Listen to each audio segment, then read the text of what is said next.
ចារដូវបុណ្យភ្ជុំបិណ្ឌបានឈានមកដល់ទីបញ្ចប់ហើយពេលនេះខ្ញុំក៏មានកំណត់ថ្មីក្នុងការចែកជូនបងប្អូនប្រជាពលរដ្ឋខ្មែរក្នុងការស្ដាប់កំសាន្តផងដែរចំពោះកំណាព្យនេះគឺនេះខ្ញុំបានដកស្រង់ចេញអំពីសម្ដីសារស័ព្ទរបស់មន្ត្រីគណៈបកប្រជាជនកម្ពុជាដែលកំពុងតែដឹកនាំនឹងកាន់អំណាចសប្តាហ៍ថ្ងៃថាតើសម្ដីទាំងនោះមានអត្ថន័យនិងខ្លឹមសារអប់រំយ៉ាងណាយើងទៅរីករាយក្នុងការស្ដាប់កំណាព្យទាំងអស់គ្នាចា៎មិនដឹងត្រូវសោយគ្រឹះយំត្រហោសម័យអាចោហ៊ុនសែនម៉ាណែតមានជួរមន្ត្រីរឹកលយចិត្តប្រែតបើស្ដាប់មួយផ្លែតសោយសឹងចុកពោះខ្ញុំនឹងដកស្រង់សម្ដីខ្លះមន្ត្រីក្បាលចាស់តែសម្ដីងោះឮហើយហួសចិត្តត្បិតមិនចង់ឆ្លោះមិនយកកិត្តិយសឆ្លោះនឹងឆ្កែធំក្បាលគល់ឫស្សីសម្ដីវងសោតជាពាក្យការទូតមានន័យអប់រំគួរហៅគ្រួសារវងសោតជួបជុំ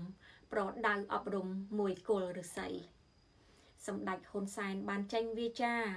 សូរស័ព្ទវោហាយ៉ាងមានអត្ថន័យយើងអស់ប្តីឈើតែវានៅដីបើមិនកាប់ព្រៃបានអីធ្វើផ្ទះ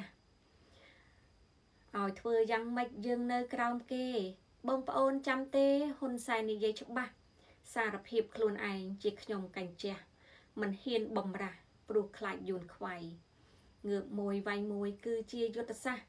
ជន់ពៀប្តីផ្ដាស់សាហាវព្រៃផ្សៃធ្វើបាបតែខ្មែរឥតត្រាប្រណីដល់យួនចង្រៃខ្លាចគេខ្វេកន្ទុយសម្ដីនេកោមសំសួនសោភាអត្រាការងារ 99% វ៉ាដាច់សេដ្ឋកិច្ចលើលោកនេះហើយមិនចេះអួតឡើយខ្មែរអើយស្ដាប់ចោះបបធិបតីល្បីខ្លាំងសង្គ្រាមប្រើតែជំពាមមិនបាច់ឲ្យក្រោះបាញ់ឈ្នះសត្រូវវិនិច្ឆ័យសូនអស់តែសយបាញ់ខុសខ្វាក់ភ្នែកឪវាបបធិបតីថាដីរិចធំនយោបាយចាស់ទុំអត់ធ្មត់គ្រប់គ្រាសៀមពាត់ខ្សែលួសកុំឆ្លើយតបវាស្ងប់ស្ងាត់នាំគ្នាស្ដាប់ចម្រៀងថ្មី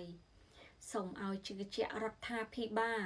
តវ៉ាបែកក្បាលរត់មិនសពដីសម្បូរសម្រាមព្រោះសម្បូរឆៃនេះជាសម្ដីលោកសុកអេសានពលរដ្ឋដែលមិនខ្វល់រឿងនយោបាយជាពលរដ្ឋឆ្លាតតាឲ្យអវាទសាច់ញាតិសន្តានឲ្យពួកក្រុមស្វាស្ដាប់សោយកំសាន្តពលរដ្ឋគ្រប់ប្រានមិនឈួតដូចតាព្រៃឈើយើងតូចតែច្រឡឹងដីធំសន្ធឹងច្រឡឹងរុក្ខា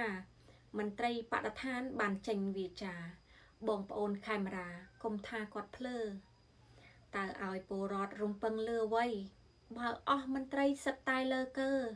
អាឪកូលងៈអាកូនកូលងើដឹកនាំភ្លីភ្លើឲ្យចៅប្លន់ដីចាសសូមអរគុណក្នុងការចំណាយពេលស្ដាប់កំណាព្យជាការសើចសប្បាយនិងកំសាន្តសម្រាប់ចុងឆ្នាំនេះផងដែរចាសអរគុណ